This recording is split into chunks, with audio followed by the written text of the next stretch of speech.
Konflik diagonal.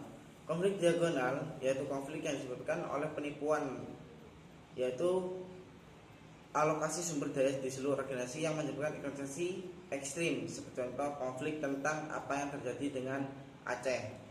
Yang ketiga, jenis-jenis konflik.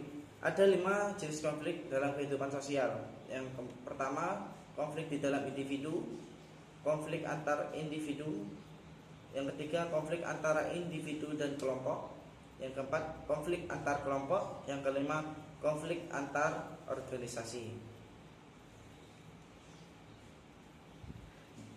Dalam pendapat lain, Soejarno Sukanto membagi konflik sosial dalam 5 bentuk. Yang pertama, konflik pribadi, konflik rasial, konflik antar kelas-kelas sosial, konflik politik, dan konflik internasional.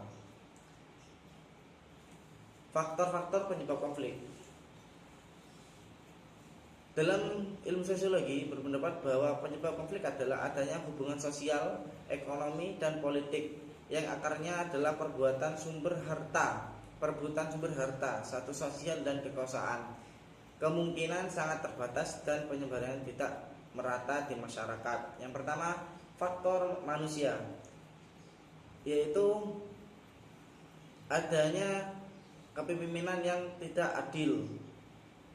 Yang kedua, peraturan yang terlalu menekankan, yang sehingga mendapatkan ketidaksetujuan antara pihak lain. Yang keempat, faktor kelompok, yaitu persaingan dalam sumber daya.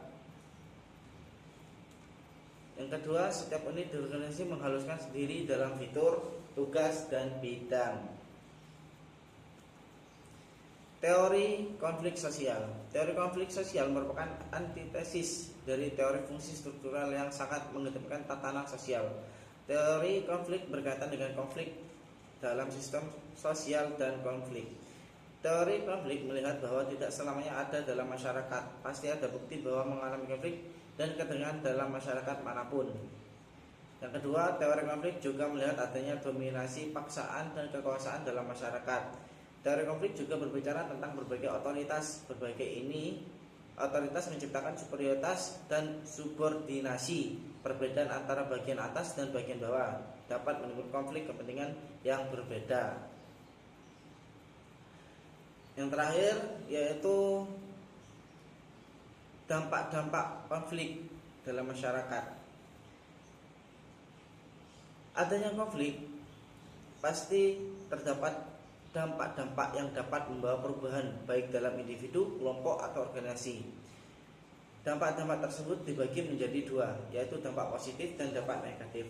Dampak positif yang pertama, meningkatkan rasa solidaritas internal dan kelompok dalam kelompok.